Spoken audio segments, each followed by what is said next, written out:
أعوذ بالله من الشيطان الرجيم بسم الله الرحمن الرحيم رب اشرح لي صدري ويسر لي أمري واحلل عقدة من لساني يفقه قولي رب زدني علما اللهم فقهنا في الدين اللهم صل على محمد وعلى آل محمد صلی اللہ علیہ وسلم۔ انشاءاللہ آج ہم آیت نمبر 24 سورۃ الملک آیت نمبر 24 کریں گے۔ پہلے ترجمہ دیکھیں۔ قل کہہ دیجئے، ہوا وہی ہے، الذی جس نے، ذرأکم پھیلایا تمہیں۔ اردو میں ہم زراعت استعمال کرتے ہیں جس میں یہ بیج ڈالنا کرنا اور یہ سارا کھیتی پھیلتی ہے سب کچھ، تو ذرأ پھیلنے کو کہتے ہیں۔ ذرأ پھیلایا، کم تمہیں، فی الارضی زمین میں، و اور الی طرف ہی اسی کی، تحشرون تم اکٹھے کیے جاؤ گے، تمہارا حشر ہوگا یعنی تم سمیٹے جاؤ گے، تم اس کی طرف لوٹائے جاؤ گے۔ ذرا پھیلایا نیا ہے، حشر تو ہم میدان حشر سے جانتے ہیں، یعنی جس دن اکٹھا کیا جانا ہے، جس دن اللہ تعالیٰ کی طرف اکٹھے کیے جائیں گے۔ تو آج کا لیسن میں کوئی ایسا لفظ مشکل نہیں ہے۔ کہہ دیجئے وہی ہے جس نے تمہیں پھیلایا زمین میں اور اسی کی طرف تم اکٹھے کیے جاؤ گے۔ اس کی اب ہم تجوید دیکھ لیتے ہیں۔ قل قاف کو موٹا کرنا ہے، ہوا الذی سے ملانا ہے، الذی ذال کو نرمی سے پڑھنا ہے اور ذی کو لمبا کرنا ہے، ذرأکم ذ نرمی سے، را موٹا، اکم ذرأکم فی الارض، دوی را کو موٹا کرنا ہے، دوی و واو میں گول ہوں گے، الیہ تحشرون، توح حروف حلقی میں سے ہیں، تحشرون را موٹا ہوگا اور واو لمبا ہوگا۔ ہم پریکٹس کرتے ہیں۔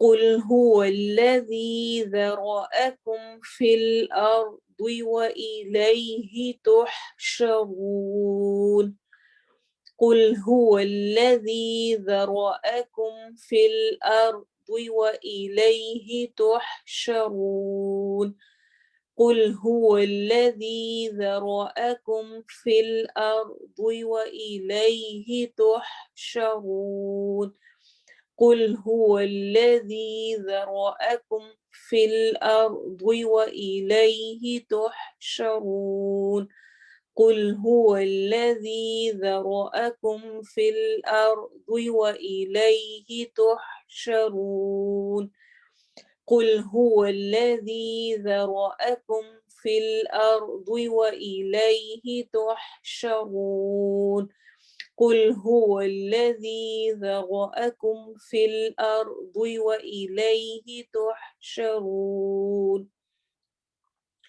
قل هو الذي ذرأكم في الأرض وإليه تحشرون